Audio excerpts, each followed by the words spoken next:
Père, nous te remercions ce soir. Nous venons à cette session maintenant où tu nous révèles ta pensée, ton cœur à chacun de nous pour savoir ce qu'il nous faut rendre au Seigneur dans notre premier amour et notre première foi. Nous demandons, Seigneur, que notre vie, notre cœur, notre âme, nos pensées soient conformes à ta parole au nom de Jésus. Tout ce que tu as fait, tout ce que tu as donné, tout ce que tu as pourvu, nous voulons avoir la chance de répondre à ton égard et de nous donner sans réserve à toi. Nous demandons ce soir que nous soyons de tels enfants au nom de Jésus.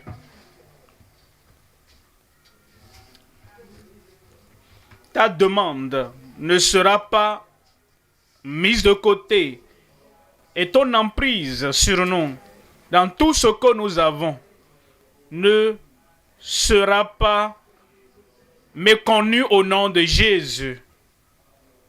Fais ta volonté. Fais ta volonté et que ta parole s'enracine dans chaque vie au nom de Jésus. Nous allons découvrir la première fois et nous te la rendrons. Nous allons découvrir le premier amour et nous allons te le retourner. Nous allons découvrir le premier zèle et nous allons te le retourner, Seigneur. Nous nous rappelons le premier engagement quand nous sommes venus dans le royaume. Nous allons te le retourner, Seigneur. Parle, Seigneur, car tes fils, tes filles, tes serviteurs écoutent. Au nom de Jésus, nous prions. Nous sommes en Apocalypse, au chapitre 2. Lisons à partir du verset 4 et le verset 5. Apocalypse chapitre 2. Les versets 4 et 5. Néanmoins, mais ce que j'ai contre toi, c'est que tu as abandonné ton premier amour. Voici le Seigneur, voici notre roi, voici notre maître, voici l'époux de l'épouse qui parle à l'église d'Éphèse et par extension, par ricochet à toute l'église et qui dit: je connais tes œuvres, je connais ton service, je connais ton zèle, je connais ta foi, je connais ta croyance, je connais tes doctrines, mais il y a une chose que j'ai contre toi. Si une église est comme l'église d'Éphèse, alors ici aujourd'hui, c'est l'église de la vie profonde. Parce que nous sommes contre la fausse doctrine, comme l'église d'Éphèse. Parce que nous servons le Seigneur et nous faisons tout ce que nous pouvons faire. Et nous disons, seul le meilleur est assez bon pour Dieu. Nous croyons au vrai salut, que Jésus-Christ est le Sauveur, que Jésus-Christ est le Seigneur. Nous croyons en la sainteté, sans laquelle personne ne verra le Seigneur. Nous croyons au Saint-Esprit, au Père, au Fils et au Saint-Esprit, en la Trinité, la Sainte Trinité. Mais le Seigneur vient à nous et il nous regarde l'un après l'autre. Il nous examine comment nous prions. Il regarde comment nous lui demandons. Il regarde nos désirs et il dit: vous savez quoi? Mais ce que j'ai quelque chose contre toi, c'est que tu as abandonné ton premier amour. Verset 5. Souviens-toi donc d'où tu es tombé. Repens-toi et pratique tes premières œuvres. Sortez l'évidence et sortez les résultats et sortez les conséquences du premier amour. Revenez, repentez-vous, examinez votre vie, examinez votre engagement, examinez votre témoignage et pratiquez les premières œuvres. Sinon, je viendrai à toi et j'ôterai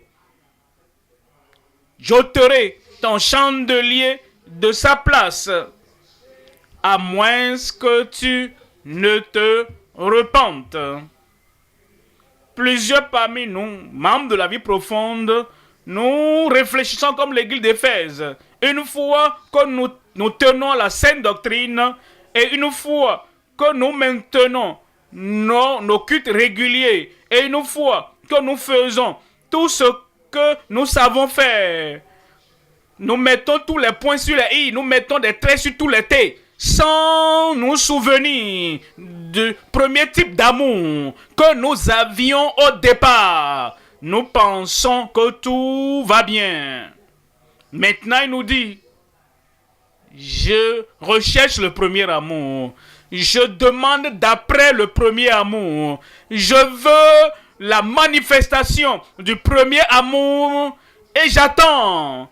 Si je ne le vois pas, je vais ôter ton chandelier de sa place.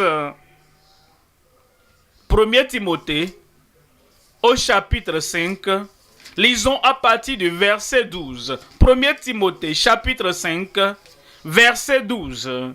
Verset 12. Et se rendant coupable en ce qu'elle viole leur premier engagement, leur première foi, engagement, leur première confiance, leur première foi. Ils ont violé cela. Les activités continuent comme d'habitude. Les enseignements, les doctrines sont intactes. Et la Bible, toute la Bible que nous portons, mais il dit, je réalise quelque chose. Quand je regarde votre passé, la foi que vous aviez, la confiance que vous aviez, la confiance qui était là en moi, j'étais le premier. Chaque fois qu'il y avait un problème par le passé, qu'il y avait un défi par le passé, et vous pensiez à la solution, mon nom était le premier nom que tu avais à l'esprit. Tu avais foi en moi. Tu disais Dieu est sur le trône. Tu disais que Dieu le fera. Tu disais Dieu qui va déplacer ma montagne. Tu disais que tous mes ennemis qui se moquent de moi maintenant, ils vont rire autrement parce que je sais que Jésus-Christ va régler mes problèmes. J'étais le premier dans ta vie. Tu avais foi inébranlable. Mais maintenant, quand un défi survient, maintenant, quand un problème arrive, je ne suis plus le premier à qui tu penses. Tu as abandonné ta première foi. Et il dit, verset 12, se rendant coupable, ayant le jugement, parce qu'ils ont violé, ils violent leur première foi, leur premier engagement. Si nous voulons tenir avec Dieu, si nous voulons être agréables au Seigneur, sans la foi, il est impossible de lui être agréable. Parce qu'il faut que celui qui s'approche de Dieu croit que Dieu est et qu'il est le rémunérateur de ceux qui le cherchent. Hébreux, au chapitre 11, lisons le verset 6. Or, sans la foi, la première foi, sans la foi, il est impossible de lui être agréable. Car il faut que celui qui s'approche de Dieu croit. Ce n'est pas une probabilité. Ce n'est pas, bon, je crois aux doctrines, je crois à la Bible. Bon, je suis de la vie profonde et je suis le Seigneur. Tout ce qu'on nous dit, j'obéis à cela. Et tout programme auquel je participe, dans toutes les assemblées où je dois être, je suis toujours là. Oh, je suis ouvrier, je suis dirigeant et je n'ai jamais échoué. Mais la foi, sans la foi, il est impossible de lui être agréable, car il faut que celui qui s'approche de Dieu doit croire. Ce n'est pas que le pasteur va croire pour moi. Bon, c'est là où nous allons finalement. Ce n'est pas que les guerriers de prière vont croire pour moi. C'est finalement ce que plusieurs font aujourd'hui. Chacun, quiconque s'approche de Dieu, doit croire. Nous devons avoir cette première foi. Que Dieu est notre premier point d'appel. Chaque fois qu'il y a un problème, chaque fois qu'il y a un défi, chaque fois qu'il y a un problème, la première chose, ce n'est pas de murmurer. La première chose à faire, ce n'est pas de se plaindre. La première chose à faire, ce n'est pas de critiquer. La première chose à faire, ce n'est pas de chercher à se venger. La première chose à faire, ce n'est pas agir comme nous le voulons. La première chose à faire, c'est de lever les regards vers Dieu parce qu'il est qu'il est le rémunérateur de notre foi. Il dit, mais sans la foi, il est impossible de lui être agréable, car il faut que celui qui s'approche de Dieu croit que Dieu existe et qu'il est le rémunérateur de ceux qui le cherchent avec diligence. Ce n'est pas des gens qui paient un prophète pour chercher Dieu en leur faveur. Ce n'est pas des gens qui payent de l'argent à un dirigeant pour jeûner et prier pour eux et chercher Dieu pour eux en leur faveur. Ils gardent un contact personnel avec Dieu et chacun, maintenant la première fois, de façon diligente, cherche le Seigneur. La première fois est le premier amour pour Jésus. Il y a 3 points à considérer. Premièrement, renouveler la première fois à notre digne époux. Il est notre époux. Il est le mari. Il est la tête. Il est le chef, le pourvoyeur. Il est tout en tous pour l'Église. Et comme une femme a une confiance explicite, une foi explicite en son mari, ainsi chaque enfant de Dieu, comme l'épouse place la foi en l'époux. Si cette confiance n'est plus là, si cette foi n'est plus là, si cette foi n'est plus là, alors le cœur de cette femme est porté sur notre homme et le cœur de ce chrétien est porté sur une autre source de solution. Si nous voulons plaire au Seigneur, nous devons renouveler, nous devons restaurer, nous devons retrouver la première foi. Premier point alors, renouveler la première foi en notre digne époux. Deuxième point, retrouver le premier amour. Retrouver le premier amour d'une épouse en attente. Une épouse qui attend l'époux, le mari a voyagé, a fait un long voyage. Et tout le temps, durant l'absence du mari, la femme doit attendre et le cœur de la femme est porté vers lui. Et elle l'appelle au téléphone. Et lui également, il appelle. Christ, l'époux, a quitté, a laissé l'épouse ici. Et tout le temps, l'époux est très éloigné dans un pays lointain pour recevoir le royaume. L'épouse ici, l'église ici, à tout moment, parle à Christ. À tout moment, elle lui pose des questions. À tout moment, elle communie avec lui. À tout moment, elle prie.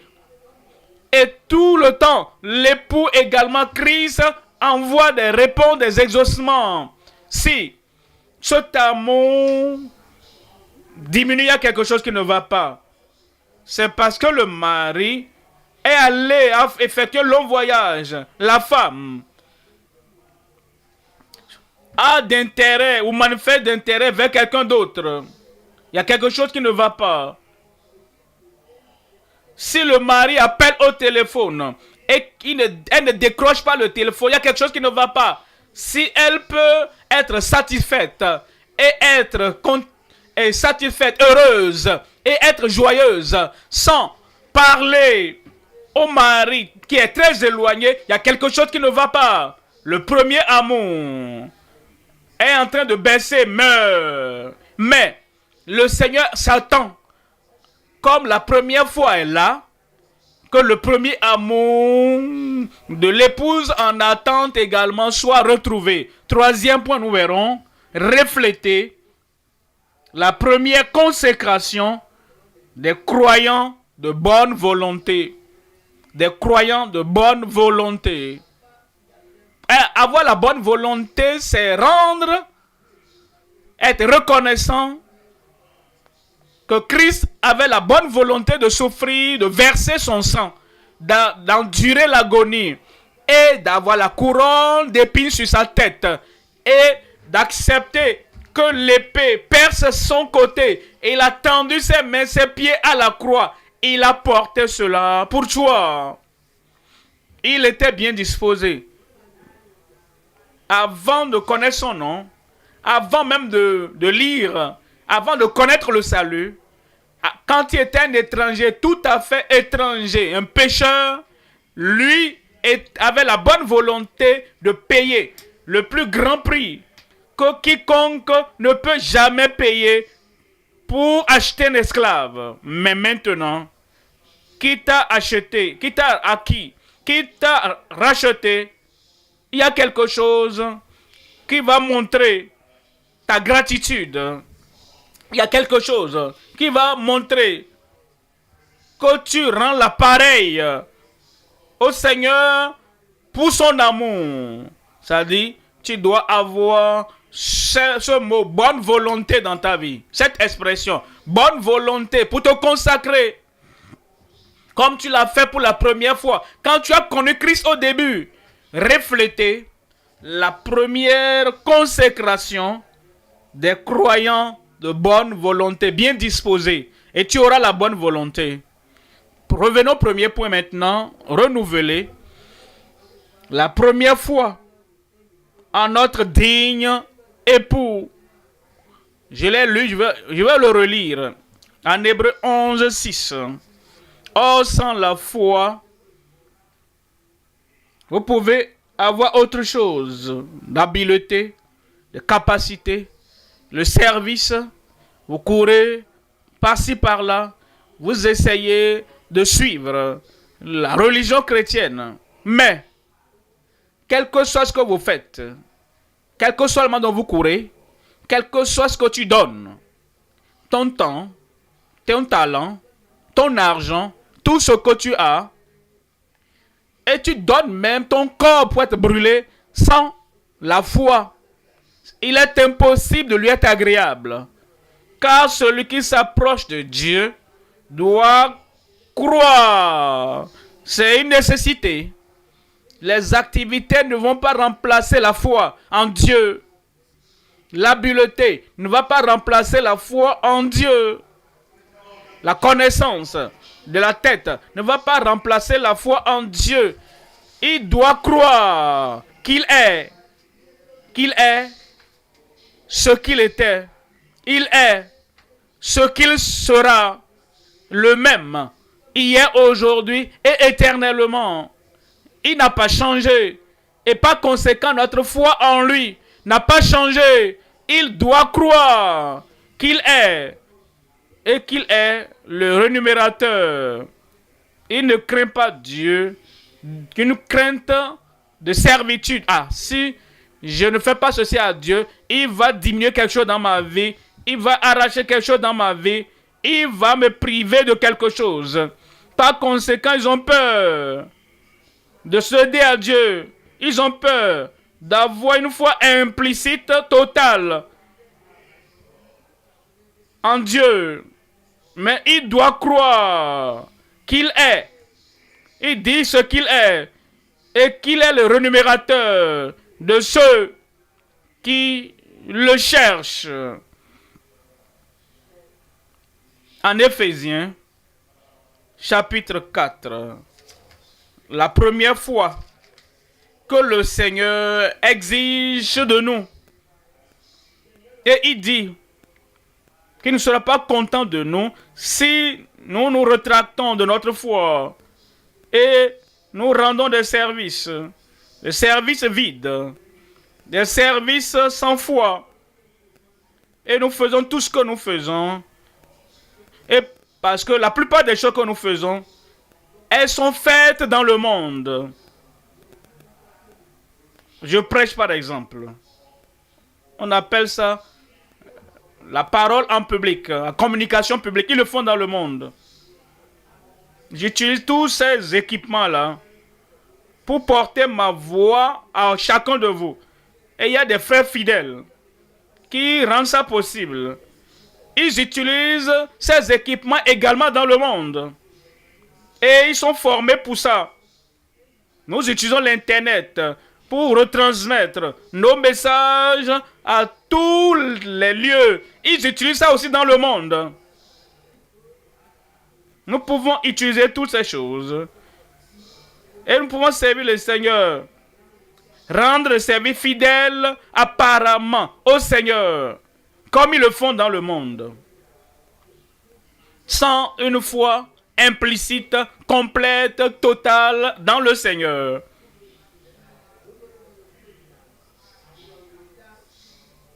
Voyons l'objectif de Dieu. Voyons le désir de l'époux, le désir de notre mari, le désir du chef de la tête de l'Église, jusqu'à ce que nous soyons tous parvenus à l'unité de la foi. Les enfants, les hommes et les femmes qui croient, les garçons et les filles, les jeunes qui croient, jusqu'à ce que nous soyons tous parvenus à l'unité de la foi. Et dire comment ces enfants peuvent avoir la foi comme nous avons la foi. Ces enfants respirent tel que nous respirons, non? En tant qu'adultes. Ces jeunes respirent tel que nous respirons en tant qu'adultes. Et aucun de ces jeunes ne va délibérément fermer ses narines pour ne pas respirer. Ils savent que c'est la source même de la vie. Et si quelque chose veut les empêcher de respirer, ils disent non, non, non, ils quittent ce lieu-là. S'ils respirent comme nous respirons, s'ils boivent l'eau comme nous buvons, et s'ils marchent comme nous marchons, s'ils s'exercent comme nous exerçons, s'ils font les choses nécessaires pour les garder vivants physiquement, il dit, jusqu'à ce que nous soyons tous parvenus à l'unité de la foi et à la connaissance du Fils de Dieu, à l'état d'homme fait, à la statue parfaite de Christ. Ça, c'est son but, c'est ce qu'il veut. Il ne veut pas que nous nous rétractons, que nous faisons dire, ah, je ne peux pas avoir ce type de foi en Dieu. J'ai trop de foi en l'homme du taxi. J'ai la foi au chauffeur. J'ai trop de foi à ceux-là qui produisent à manger au marché. J'ai beaucoup de foi en ceux qui me servent à manger au restaurant. Alors, quel que soit ce qu'ils me donnent, j'ai la foi en eux. Mais je ne peux pas avoir ce type de foi en Dieu. Vous voyez, il veut que nous lui fassions confiance de façon implicite. Nous vivons par la foi. Quand vous allez au bureau, vous savez, quand vous serez, la porte sera... Vous ne pensez pas à ça. Et quand vous entrez dans le véhicule et le chauffeur dit qu'il va... Vous devez avoir la foi explicite au chauffeur qui vous amène quelque part. S'il prend d'autres raccourcis pour éviter l'embouteillage, il n'y a pas de suspicion. Vous ne tremblez pas. Vous n'avez pas peur pour dire, ah, où vas-tu? Ah, on ne connaît pas cette voie-là. Même si vous ne connaissez pas ce chemin-là, vous lui faites confiance. Quand vous faites confiance que Jésus connaît le chemin, et quel que soit le chemin qu'il prend, ça peut être nouveau, mais vous n'aurez peut-être vous n'avez jamais pris ce chemin. Peut-être que vous ne connaissez pas cette voie. Vous pouvez ne pas savoir que c'est la solution à ce problème. Mais Jésus prend ce chemin-là. Vous, comme tu fais confiance aux hommes, quand vous faites confiance à ceux qui marchent avec vous pour vous, quand vous faites confiance à vos employés et à votre employé, de la même manière, vous faites confiance à l'époux de façon consciente, consciencieuse et sans jamais dire un mot de doute. Vous allez lui faire confiance. Je lui ferai confiance. Verset 23 de ce même chapitre 4 d'Éphésiens. À être renouvelé dans l'esprit de votre intelligence. À être renouvelé dans l'esprit de votre intelligence. Nous parlons de votre état d'esprit envers l'époux. Il y a des maris ou des femmes, une fois en passant, ils prennent du temps et ils vont passer un jour ou bien 3 jours et ils vont rester ensemble et se rappeler comment on s'aimait avant, au moment où on s'est rencontrés pour la première fois, et ils voient que les charbons de l'amour, la ferveur de l'amour est en train de diminuer. Et il y a donc des cendres dans leur amour. Et ils disent, oh, parlant chaque matin, parlant chaque soir, c'est comme si ça n'a pas réglé la chose.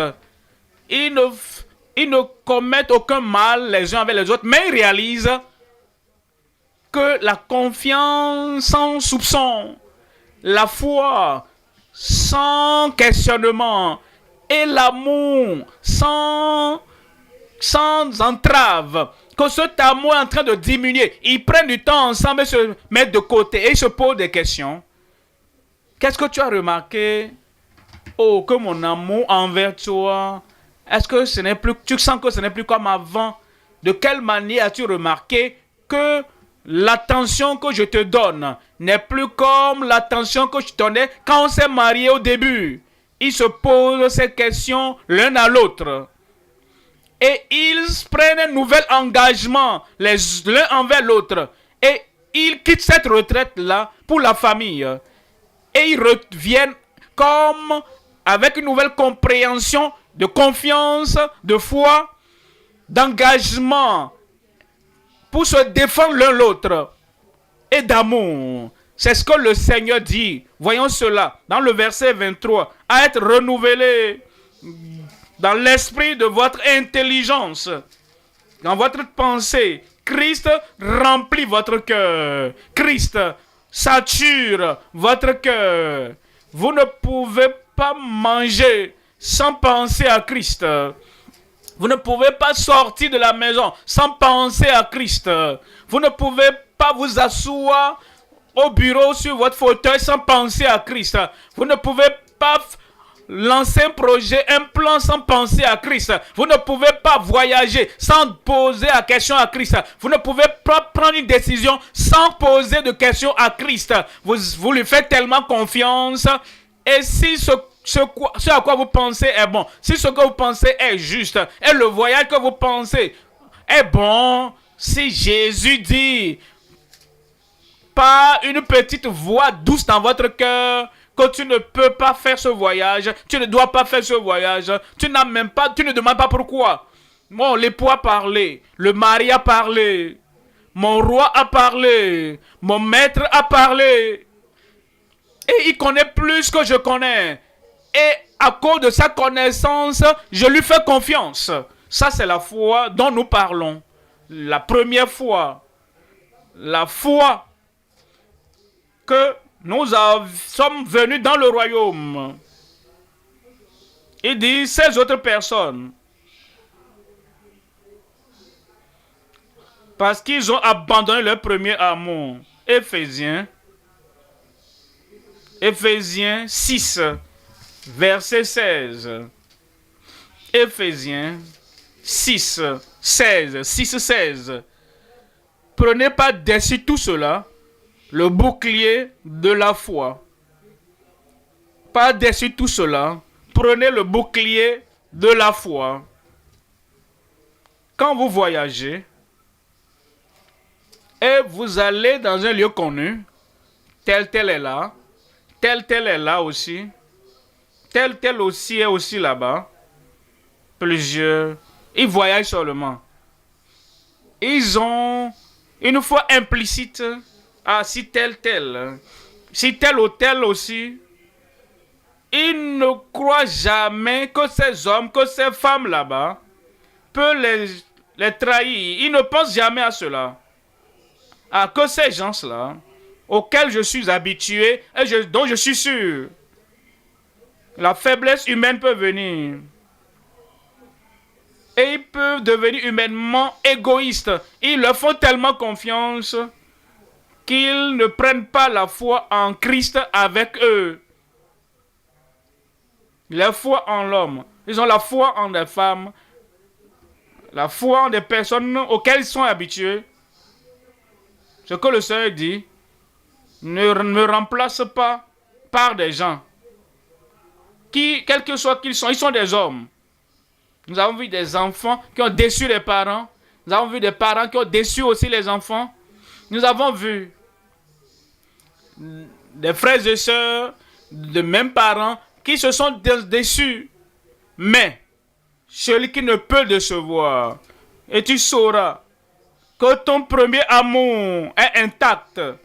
Et dis pas déçu tout cela. Prenez le bouclier de la foi avec lequel vous pourrez éteindre. Quelqu'un là, dites-moi la suite. Tous les traits enflammés du malin. Vous savez, le père et la mère, pour ceux d'entre nous qui ont encore des pères et des mères, il peut être bon, il peut être gentil, il peut être merveilleux, il peut peut-être vouloir pourvoir à tous nos besoins, mais vous savez, aucun père, aucune mère, en qui tu places la foi, en qui tu as confiance, ne pourra éteindre tous les traits enflammés du malin pour toi. Il n'y a qu'une seule personne. Il n'y a qu'un seul époux. Il n'y a qu'un seul mari. Il n'y a qu'un seul Seigneur. Et son nom est Jésus. La foi en lui va éteindre tous les traits enflammés du malin. Ainsi donc, c'est une grande erreur de notre part. Nous nous appuyons tellement sur la chair, sur les hommes et les femmes. Et à cause des grandes promesses, bon, ils sont sincères, mais ils ne peuvent pas tout faire. Et s'ils arrachent, éloignent ton cœur de Christ, et tu n'as plus la première foi que tu avais en Christ, tu n'as plus ce type de foi aujourd'hui, tu vas parvenir à un niveau où l'âme de la chair va te décevoir. Mais Christ ne va jamais te faillir, te décevoir. Il ne va jamais te décevoir. Parfois, vous savez, nous nous sentons seuls. Mais vous savez pourquoi nous nous sentons seuls? Parce que nous nous sommes conditionnés à être seuls.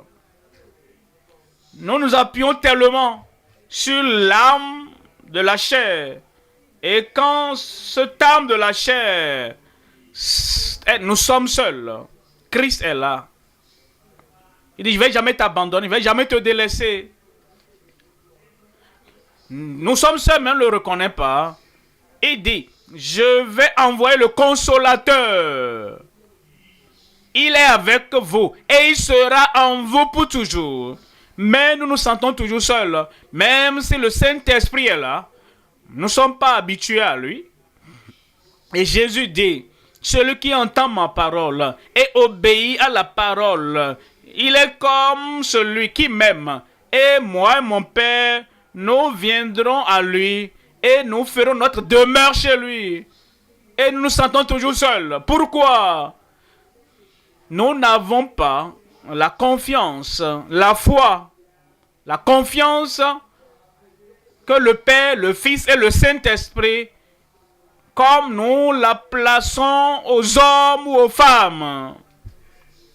Oui, il y a la communion, mais la communion, est-ce qu'il faut mettre Dieu hors de votre vie, mettre Christ hors de votre vie, ou mettre le Seigneur hors de votre vie? Mais le Père et le Fils et le Saint-Esprit demeurent avec toi. Tu ne seras plus seul. Je ne serai pas seul. Nous apprécions la communion des frères et sœurs, la communion du mari et de la femme, et la communion des parents et des enfants. Mais ils ne doivent pas remplacer Dieu. S'ils le font, nous allons perdre notre premier amour. Rappelez-vous toujours, quand vous étiez né de nouveau, là, au début, et vos amis intimes n'appréciaient pas votre nouvelle naissance.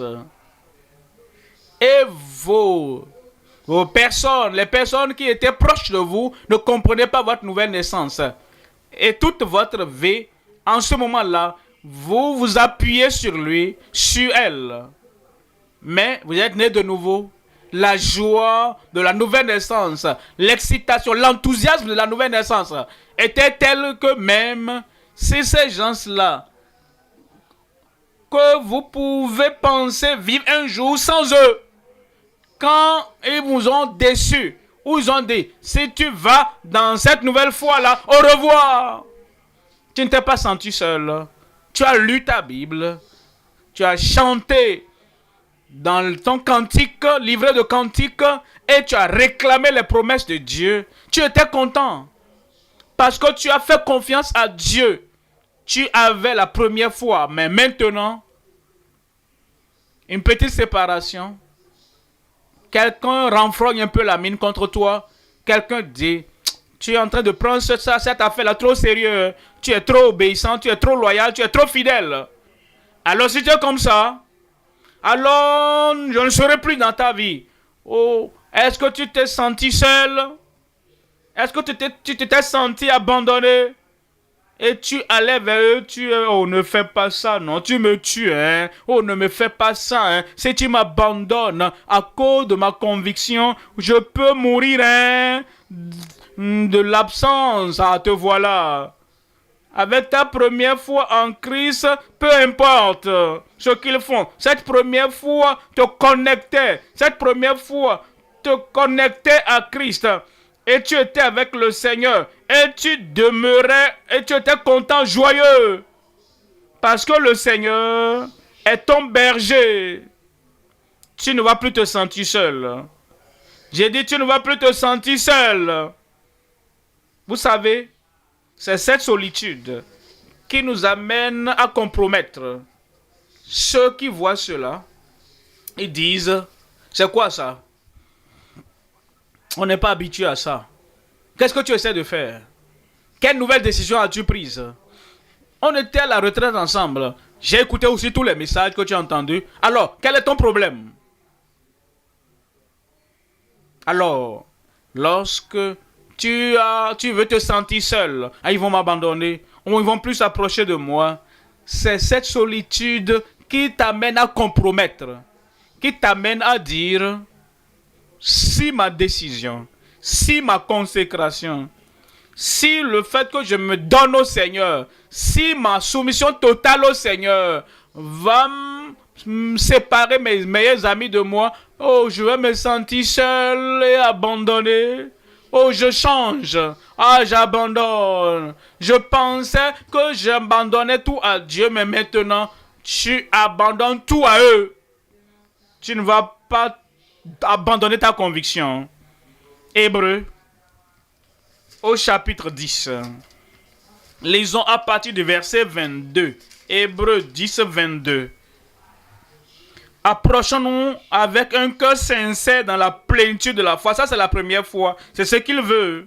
Ce n'est pas une foi partielle.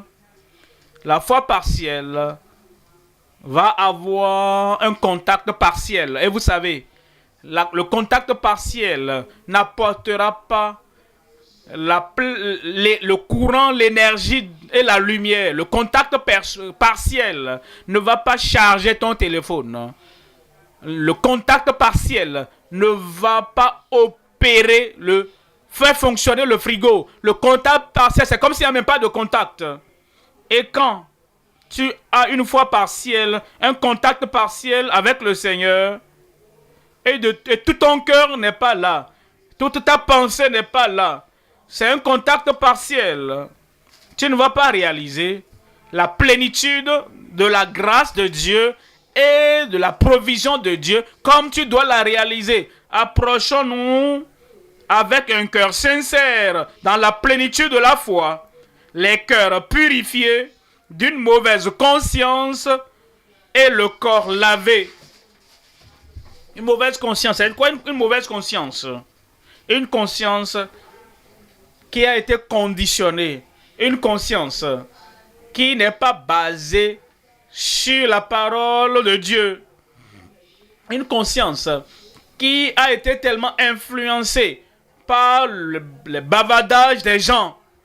Et lorsque tu fais la bonne chose et tu es conduit par l'Esprit de Dieu et tu as le chapitre, le verset pour tes actions, mais parce que les gens autour de toi, ils influencent ta conscience plus que la parole de Dieu n'influence ta conscience, tu auras une mauvaise conscience, une conscience condamnée. Tu prends la bonne décision, tu as la condamnation, tu vas dans la bonne direction, mais quelqu'un te regarde et il renfrogne la mine. Ah, tu ne peux pas supporter ça. Tu n'arrives pas à résister à ça. Quelqu'un te regarde comme tu marches, marchant par la foi et non pas la vue. Et tu marches par la parole de Dieu. Et cette personne, elle ne parle même pas. Et elle te regarde seulement comme ça. Et cela envoie une flèche dans ton cœur. La confusion vient. Est-ce que j'ai tort? Est-ce que j'ai raison? Je pensais que j'avais raison. Je priais. Et j'étais conduit par Dieu pour prendre telle décision. Mais telle n'est pas contente de moi. Telle personne n'est pas à l'aise avec moi. Pour cela pénètre ta conscience. Et ta conscience a été infiltrée par les idées des gens. Ta conscience n'est plus ferme sur la parole de Dieu seul. Tu es un homme d'indécision, une femme d'indécision. Tu ne peux pas prendre ta décision. Tu ne peux pas dire, voici là où je tiens. Une fois qu'une petite persécution et une petite réaction survient par rapport aux décisions que tu peux prendre, ta conscience est troublée. Et c'est parce que tu n'as pas une foi implicite, une foi totale en Christ, le roi, le maître, l'époux. Ta foi est dans les bras de la chair. Tu aimes les gens, mais tu n'abandonnes pas ton âme à ces personnes. Tu apprécies les gens, de bonnes personnes d'ailleurs. Nous sommes tous enfants de Dieu, de bonnes personnes. Personnes utiles, profitables. Et nous pouvons pratiquement dire, comment pouvons-nous vivre sans eux? Cependant, aussi bons qu'ils sont, nous n'abandonnons pas notre destinée éternelle entre les mains de qui que ce soit. Voilà pourquoi il dit, maintenant, que ayant nos consciences lavées d'une eau pure, verset 23, nous retenons fermement la profession de notre espérance, de notre foi. Depuis que tu es venu à cette retraite, le Seigneur t'a conduit plus profondément dans la foi, plus haut dans la foi. Tu as pleuré, tu as versé des larmes, tu as prié, tu as crié, tu as dit au Seigneur, voici, c'est une nouvelle dimension. Merci de m'avoir amené à cette retraite. Mais maintenant, je vais sortir de ce lieu avec une nouvelle force et une nouvelle énergie. Et que cela soit ainsi dans ta vie au nom de Jésus. Maintenant, retenons fermement la profession de notre foi, notre espérance. Car celui qui a fait la promesse est fidèle. Le Seigneur ne va pas te décevoir. Il est fidèle. Quand tu es seul, il est fidèle. Tu ne seras plus seul. Tu ne vas pas penser que Christ n'est pas suffisant. Tu ne vas plus penser, oh, que Dieu n'est pas suffisant. Il sera suffisant pour toi chaque jour de ta vie au nom de Jésus. Deuxième point maintenant. Retrouver le premier amour d'une épouse en attente.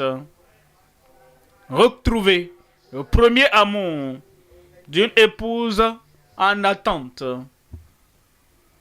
Nous sommes l'épouse, nous sommes les enfants de Dieu et nous attendons son retour. Il nous dit en 1 Thessaloniciens, chapitre 1, 1 Thessaloniciens, chapitre 1, verset 9, 1 Thessaloniciens 1, 9, 1 Thessaloniciens 1, 9.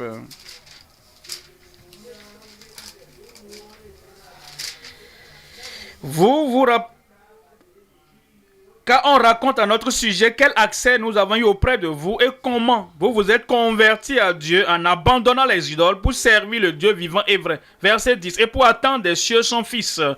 Il est l'époux et nous sommes l'épouse. Il est allé dans un pays lointain pour recevoir le royaume. Nous l'attendons. Nous l'épouse en attente. Qu'il a ressuscité. Jésus l'époux. Qu'il a ressuscité des morts. Jésus qui nous délivre de la colère à venir. Pensez à ce que Christ a fait pour nous délivrer de la colère à venir. C'est quoi? De l'enfer, d'une éternité de souffrance. Même si il ne fait plus rien d'autre pour nous. Seulement que nos noms maintenant sont dans le livre de vie et qu'il prépare une place pour nous au ciel et qu'il nous a déplacés de la colère à venir. Il nous a délivrés et maintenant nous savons que la porte de l'enfer est fermée et que nous n'allons pas passer par là pour aller en enfer, même si c'est la seule chose qu'il a faite. Nous devrions l'aimer. Est-ce que tu es vraiment reconnaissant à cause des souffrances terribles? Et quand tu es peut-être sur le point de mourir, par exemple, et tu es une bonne personne, un bon médecin vient et il te donne quelque chose à boire, quelque chose à avaler. Et en quelques minutes, toutes les douleurs disparaissent. Tu n'arrivais même pas à dormir avant. Mais en quelques minutes, tu dors déjà. Tu te réveilles le matin. Oh, tu es en bonne santé, bien portant, content. Tout va bien. Tu n'avais pas l'appétit. Maintenant, tu as l'appétit. Oh, tu es tellement reconnaissant à ce médecin. Tu veux pratiquement en faire une idole. Tu l'aimes. Oh, tu l'aimes. Oh, regarde ce qu'il a fait. Regarde ce que Christ a fait. Il t'a délivré d'une éternité de souffrance et d'une éternité d'agonie. Combien ne devons-nous pas l'aimer? Le premier amour. Le premier amour. Quel est le premier amour? En Jean, chapitre 21. En Jean, chapitre 21. Lisons à partir du verset 15. Jean 21, verset 15. Après qu'ils eurent mangé, Jésus dit à Simon-Pierre, Simon, fils de Jonas, m'aimes-tu plus que ne m'aiment ceux-ci? Pécheur. Maintenant, tu es retourné au bord de la rivière. Comme je vous l'ai dit plus tôt, je vous le dis maintenant, jetez vos filets et vous avez attrapé tous ces gros poissons. Et vous comptez 100, 203. Est-ce que c'est là où votre amour est? Simon, m'aimes-tu plus qu'on ne m'aime ceux-ci, plus que les affaires? M'aimes-tu plus que la prospérité? M'aimes-tu plus que le marketing, m'aimes-tu? Plus que les biens, m'aimes-tu? Plus que les gains, que les profits, m'aimes-tu? Plus que les choses matérielles du monde. Ça, c'est le premier amour qu'il demande de toi, qu'il demande de moi.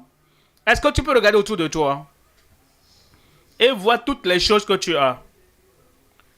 Où est-ce que tu places ton amour? Tu as un nouveau véhicule et ce temps-là t'a arraché ton temps de tranquillité. Tu laves ça à tout moment. Tu mets c'est toi qui ouvre le moteur, tu vérifies le carburateur. Oh, mon véhicule. Et si quelque chose gratte un peu ton véhicule, oh, tu deviens fou pratiquement. Quand les gens insultent le nom de Jésus, parlent mal du nom de Jésus, et ils disent des choses sales sur Jésus, et tu vois ça sur l'internet, par erreur. Bon, tu dis, regarde ces gens-là, hein. Regarde la manière dont ils parlent de Jésus. Hein. Mais quand on gratte un peu, ou bien ils envoient une petite boue sur ton véhicule, tu ne prends pas ça aussi facilement. Hein. M'aimes-tu plus que cela? M'aimes-tu plus que les parcelles? M'aimes-tu plus que les biens? Tu as eu des diplômes, Dieu merci. Tu as eu de bonnes mentions, Dieu merci. Mais maintenant, tout le monde, tout ce que tu vois autour de toi, quelle que soit la conversation, tu veux parler et pour que les gens sachent, vous savez quelque chose? Oh, je viens d'acheter un nouveau diplôme. Je viens d'avoir un nouveau diplôme. Oh, j'attendais ça il y a longtemps. Maintenant, je l'ai eu. Si tu as de chance, je vais courir là où j'ai placé ça. Je vais te montrer mon diplôme. Oh, c'est devenu l'idole de mon cœur. Tu ne parles plus de Jésus de cette manière. Combien de personnes contactes-tu et tu ne parles jamais de Jésus? Le diplôme est plus enthousiasmant et plus intéressant que Jésus. Et le Seigneur dit, j'attends le premier amour. J'attends l'amour primaire. J'attends cet amour. M'aimes-tu plus que ceci? Le Seigneur nous donnera un plus grand amour. Cantique des cantiques. Cantique des cantiques. Au chapitre 8. Cantique des cantiques. Chapitre 8. Verset 6. Verset 6.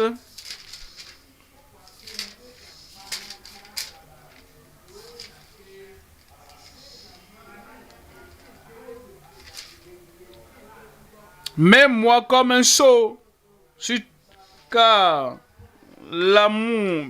Cantique 8.6. Mets-moi comme un sceau sur ton cœur, comme un sceau sur ton bras, car l'amour est fort comme la mort. La jalousie est inflexible comme le seuil des morts. Ces ardeurs sont des ardeurs de feu, une flamme de l'Éternel. Les grandes eaux, verset 7, les grandes eaux ne peuvent éteindre l'amour. Les grandes eaux ne peuvent éteindre l'amour. Les grandes eaux ne peuvent éteindre l'amour.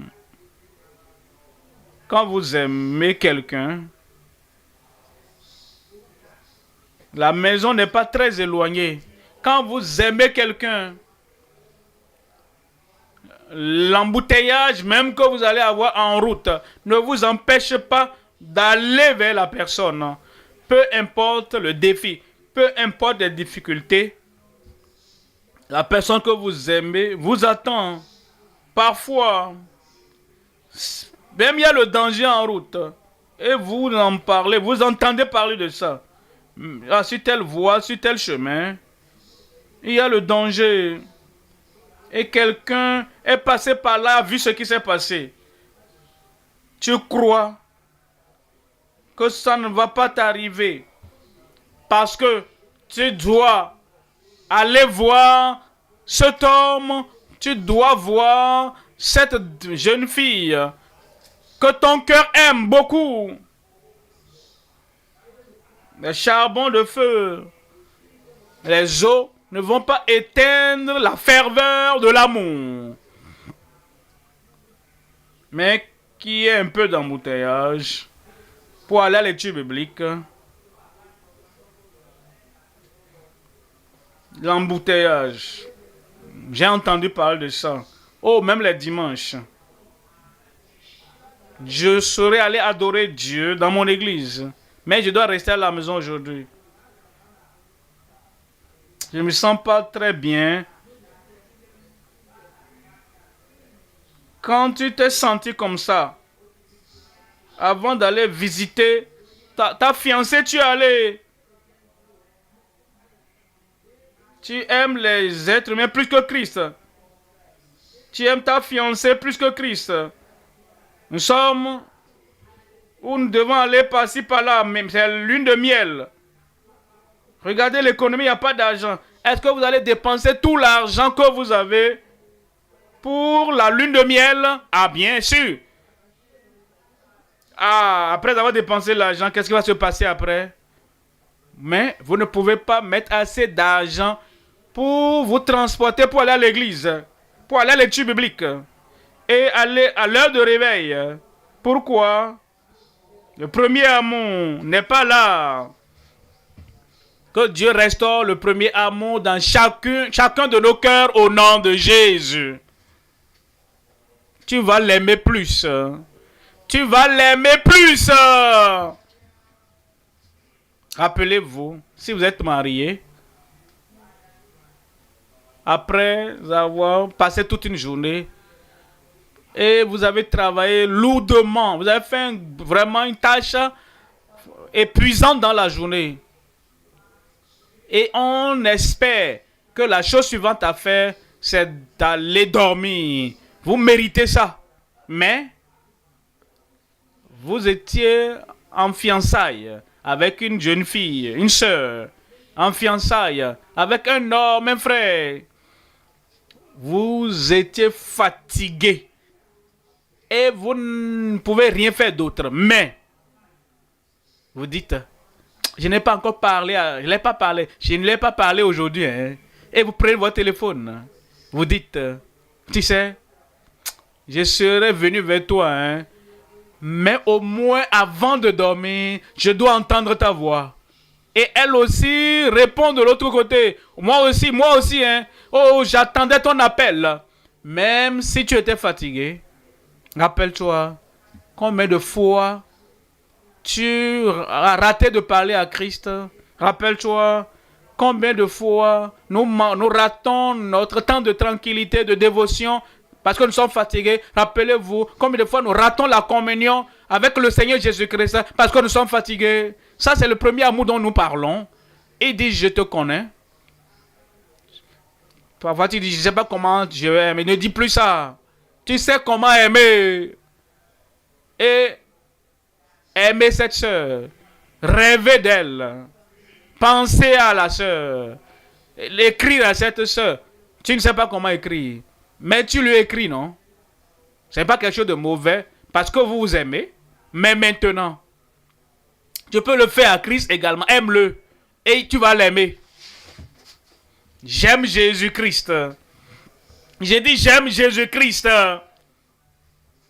Ceux qui ne comprennent pas, ils me persécutent parce que j'aime l'époux, je l'aime. Je l'aime. Je l'aime.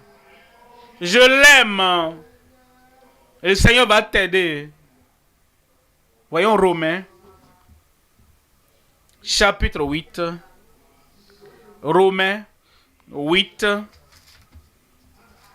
verset 35. Romains 8, 35. Verset 35. Il dit, qui nous séparera de l'amour de Christ? Qui nous séparera de l'amour de Christ? Voyons le verset 39. Ni la puissance, ni la hauteur, ni la profondeur, ni aucune autre créature ne pourra nous séparer de l'amour de Dieu manifesté en Jésus-Christ, notre Seigneur. qui va te séparer de Christ?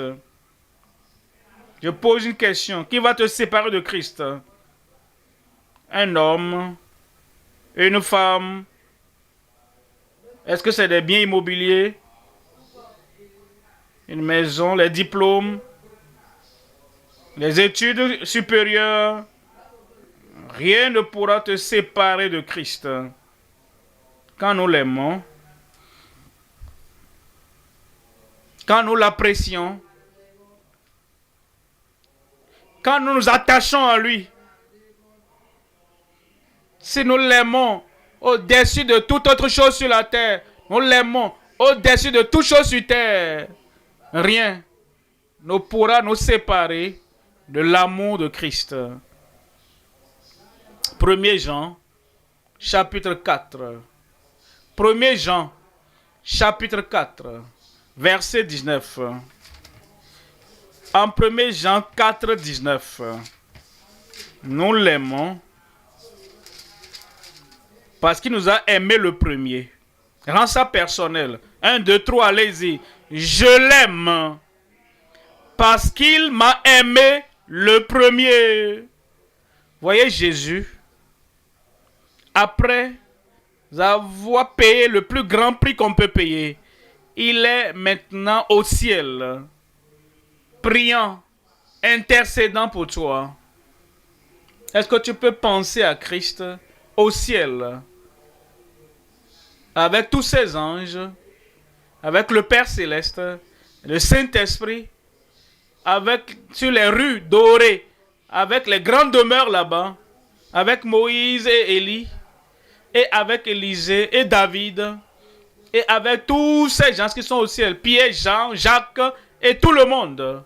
Cependant, avec tous les saints autour de lui, tous les anges autour de lui, il se souvient toujours de toi sur la terre. Il t'aime et tu dois l'aimer. Je l'aime. Je l'aime. Je ferai tout voyage pour lui.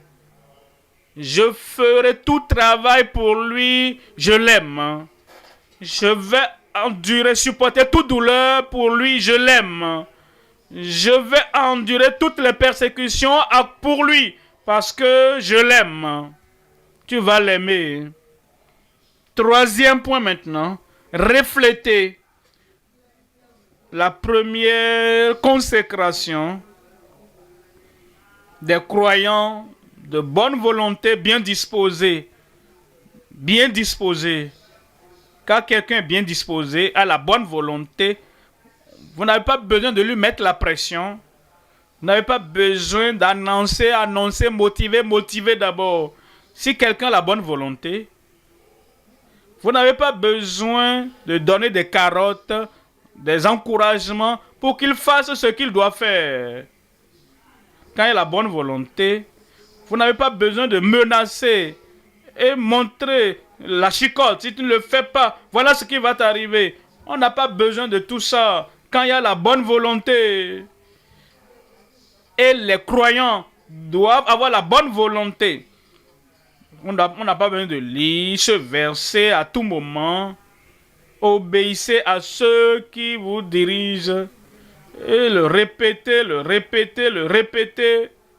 Quand nous avons la bonne volonté, Dieu merci, tu as la bonne volonté.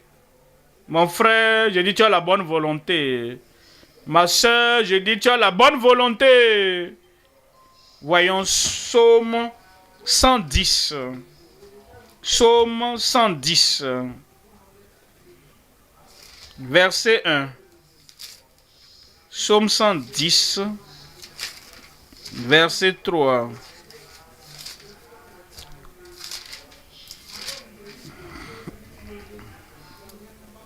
L'Éternel enverra et il régnera.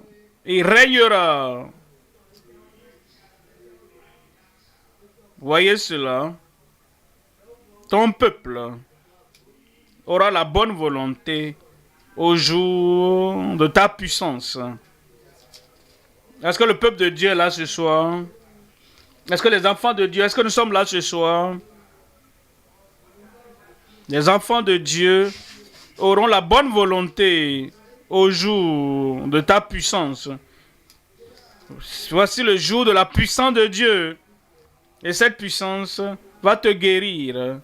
Cette puissance va te délivrer. Cette puissance va t'élever. Cette puissance te donnera la promotion. Cette puissance va déplacer toutes les montagnes de ta vie. Si c'est le jour de sa puissance, et nous sommes bénéficiaires de la puissance du Seigneur, ton peuple, verset 3, ton peuple est plein d'ardeur quand tu rassembles ton armée. Psaume 113, j'ai la bonne volonté. J'ai la bonne volonté. Un ministre me posait la question, qu'est-ce que tu fais? Combien de réunions organises? J'ai dit pas beaucoup. J'ai la formation des ouvriers le samedi. J'ai le culte d'adoration de dimanche. J'ai l'étude biblique de lundi. J'ai la réunion de mardi, la formation des leaders chaque semaine. Et quand il y a la possibilité, je vais dans les États, j'évangélise et je fais des croisades. Il dit, tu fais tout ça? À ton âge là maintenant, est-ce que tu ne vas pas ralentir un peu? J'ai dit, je n'ai pas pensé à ça. Hein. Je n'ai pas pensé qu'il faut ralentir. Tu sais pourquoi? Parce qu'il y a la bonne volonté au jour de sa puissance. La puissance, elle viendra dans ta vie. L'autorité viendra dans ta vie. L'œuvre que tu dois faire. Il y a de cela plusieurs années. Mais tu n'avais pas la force, la puissance. Maintenant, ton jour est venu. Avec la nouvelle force, avec la nouvelle provision, avec la nouvelle puissance. Voici le moment de se lever et d'avancer dans la force du Saint-Esprit. Ce n'est pas le moment de regarder en arrière. Ce n'est pas le moment de fermer les yeux. Ce n'est pas le moment de dormir. Ce n'est pas le moment de dire « Ah, j'ai environ 70 ans. Oh, je veux prendre la retraite maintenant. » Tu ne peux pas prendre la retraite maintenant. La puissance vient de venir. Toutes tes années. Et tu disais peut-être que tu n'avais pas un bon véhicule. Maintenant, tu as 70 ans. Maintenant, tu as 80 ans. Et quelqu'un t'a acheté le meilleur véhicule en ville. Et il te l'a donné. Et il a même recruté un chauffeur qui t'a donné. Et il a tout payé. Et dit, si tu veux faire de vidange, ne t'en fais pas. J'ai de réserve. Je te donnerai tout. Et même si tu es vieux, tu as 80 ans et que tu t'en vers 90 ans, est-ce que je peux conduire ce véhicule? Tu vas conduire le véhicule. La puissance. La puissance. La puissance. Je me réjouis avec toi. Voici le jour de la puissance dans ta vie. Tu vas gravir les montagnes. Tu vas traverser les rivières. Tu vas évangéliser. La puissance de Dieu agira puissamment dans ta vie. Satan te verra, il va fuir. Les démons vont te voir, ils vont fuir. Les puissants maléfiques, quand ils entendront ton nom, connecté au nom de Jésus, ils prendront le fuir. Tu es fort. Tu as dit tu es fort. Voici le jour de sa puissance. Et le peuple de Dieu sera disposé. Est-ce que tu as la bonne volonté? J'ai dit, est-ce que tu as la bonne volonté? Quelque chose de bon t'attend. Ésaïe chapitre 1. Ésaïe 1. Lisons pas du verset 19. Si vous avez de la bonne volonté et obéissant, vous mangerez les meilleures productions du pays. Le meilleur des provisions de ce pays, c'est pour toi. Le meilleur succès de ce pays, c'est pour toi. La meilleure position dans cette église est à toi. Et la meilleure des opportunités dans la vie, c'est pour toi. Si vous avez de la bonne volonté et vous êtes docile, ce n'est pas le moment de dormir, c'est le moment de se lever et d'avoir la bonne volonté. Est-ce que quelqu'un aussi, ayant la bonne volonté comme moi, est-ce que quelqu'un a la bonne volonté comme moi? Je suis prêt à courir. Est-ce que quelqu'un là? Je suis prêt. Est-ce que quelqu'un là? J'ai la bonne volonté pour pourvoir aux besoins de l'église. Est-ce que quelqu'un là? Est-ce que tu es prêt à payer les 10 000 offrandes? Quelqu'un là? J'ai la bonne volonté de me vendre pour la propagation de l'évangile. Quelqu'un est là? Que les frères et sœurs aient la bonne volonté se lèvent. Oh Seigneur, je retrouve ma première foi. Je réclame mon premier amour. Je ne vais plus dormir encore. Je ne vais plus traîner les pas. Je ne vais plus regarder en arrière. J'ai la bonne volonté. J'ai la bonne volonté. J'ai la bonne volonté. Quelles que soient les deux voies, j'ai la bonne volonté. Quel que soit le voyage, j'ai la bonne volonté. Quel que soit le devoir, j'ai la bonne volonté. La bonne volonté. Si tu as la bonne volonté, parle au Seigneur. C'est le jour de sa puissance. C'est le jour de l'onction. C'est le jour de briser les jougs. C'est le moment de faire des exploits pour le Seigneur. Et le peuple aura la bonne volonté. Mon frère, parle au Seigneur. Est-ce que tu as la bonne volonté? Parle au Seigneur. Ma soeur, est-ce que tu as la bonne volonté? Ne parle pas de l'âge. Ne parle pas de la fatigue. C'est le jour de sa puissance. Tu ne seras pas fatigué. Tu ne seras pas épuisé. Tu ne vas pas te fatiguer. C'est le jour de sa puissance. Parle au Seigneur. Parle au Seigneur. J'ai besoin, toute prison, toute cage autour de toi, que tous ces murs de ta cage, de ta prison soient brisés. Et la bonne volonté. Et la bonne volonté. Il y a du travail à faire. Il y a du travail à faire. Pourquoi n'es-tu pas ouvrier? Et il y a de l'argent à dépenser. Pourquoi est-ce que tu ne donnes pas? Et la bonne volonté. Et la bonne volonté. Dieu va te surprendre. Les miracles vont couler dans ta vie. Dieu va te surprendre. Les montagnes vont se déplacer. Les démons vont fuir. Les maladies vont fuir. Et la bonne volonté. Et la bonne volonté. Et la bonne volonté. Ton peuple aura la bonne volonté au jour de ta puissance. Et si tu as la bonne volonté et obéissant, vous mangerez les meilleures productions t'attendent. La meilleure production du pays t'attend. Le meilleur progrès t'attend. Le meilleur succès t'attend.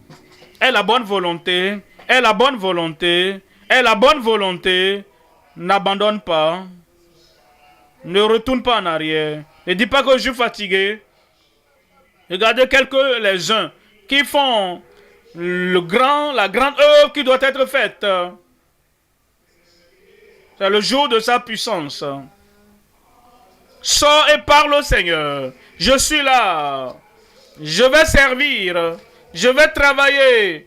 Je suis disposé. Pas d'embouteillage, ça ne serait pas une excuse.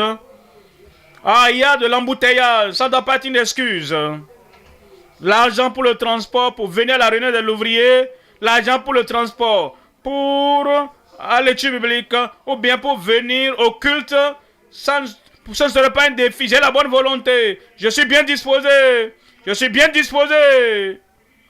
Nous avons besoin des gens pour diriger la salle de maison. Je suis là, je suis là, je suis là. J'ai la bonne volonté. Il faut des gens pour chanter dans la chorale. On a besoin des gens pour apprendre les instruments de musique. J'ai la bonne volonté. On a besoin des ouvriers à plein temps dans les différentes sections. J'ai la bonne volonté. Le peuple sera disposé au jour de sa puissance.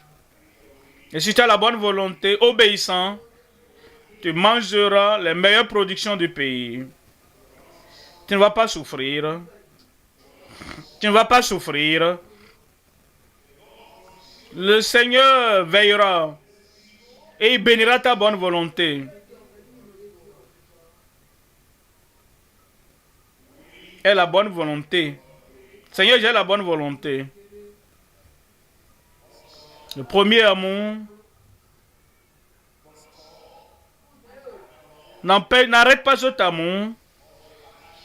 Toutes les cendres et le feu, ravive-les.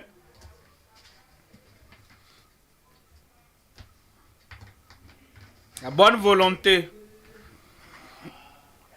pour avoir la première foi, la première confiance, la première foi, la première dépendance, la première assurance en Dieu. Pourquoi vais-je douter le Seigneur avec une foi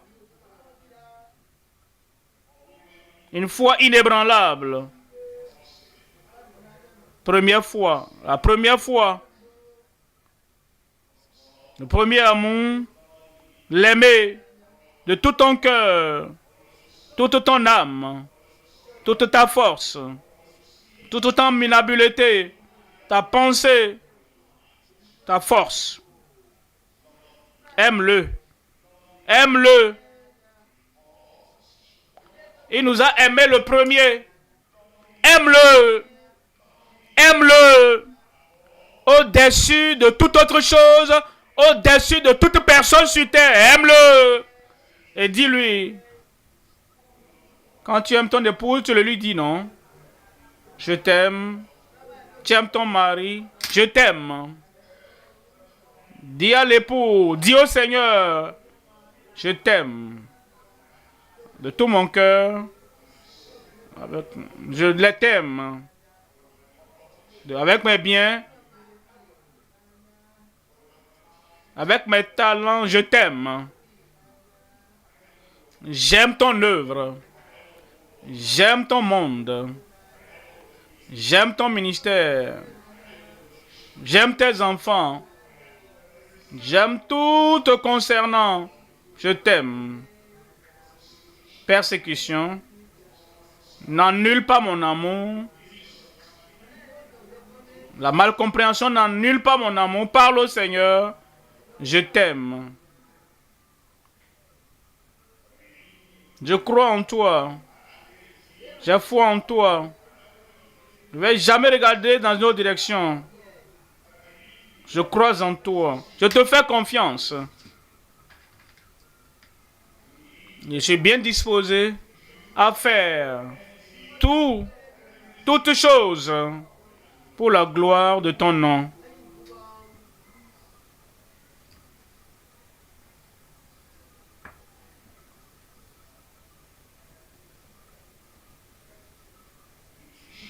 Au nom de Jésus, nous prions.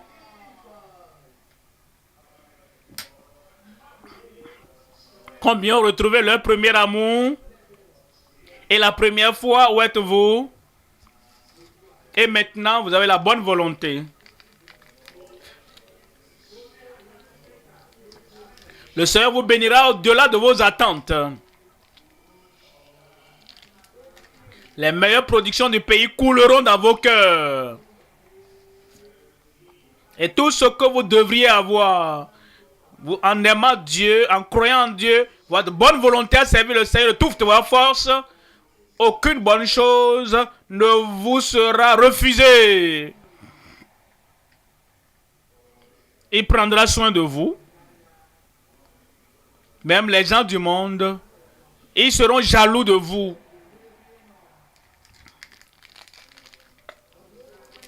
Est-ce qu'il y a quelqu'un qui aime Dieu là-bas? Où est-il, où est-elle? Qui est la foi? La première foi, le premier amour, où es-tu? Ayant la bonne volonté à servir le Seigneur. Où est-il, où est-elle? Père, nous te remercions ce soir. Nous venons renouveler notre foi, notre amour, notre zèle, notre consécration et notre volonté sur l'autel de la prière. Nous demandons, Seigneur, reçois tout ce que nous sommes venus te donner au nom de Jésus. Maintenant, Seigneur, nous allons courir pour toi. Nous ferons ton œuvre. Nous allons manifester l'amour pratique pour toi au nom de Jésus. Comme tu as promis les meilleures choses, la bonté du Seigneur sur la terre des vivants, je prie que chaque cœur chaque maison, chaque famille soit remplie à débordement au nom de Jésus. La santé pour servir le Seigneur, la force pour servir le Seigneur, la puissance pour servir le Seigneur. Recevez-la au nom de Jésus. Tout besoin de ta vie pourvu. Toute montagne dans votre vie déplacée. Tout ce qui va t'empêcher être un obstacle à ton progrès. Tout ce qui va t'empêcher d'avancer. Seigneur, balaie-les au nom de Jésus. Ton peuple ne va pas faiblir. Ton peuple ne sera pas épuisé. Chacun ira dans la nouvelle année avec nouvelle force. Seigneur, je prie que de grandes choses, des choses merveilleuses, des choses innombrables comme bénédiction, soient le partage de chacun au nom de Jésus. Aide-nous, Seigneur, à maintenir la première foi, à maintenir le premier amour et à maintenir notre bonne volonté. Seigneur, je prie que de mon vivant, que je vois ton peuple au sommet de la montagne, tous ceux qui les maintenaient dans la vallée, eux tous, autant qu'ils sont, ôte les barrières, sors-les de la vallée, amène chacun plus haut, élève chacun, soulève chacun au sommet de la montagne. Tu seras heureux tous les jours de ta vie.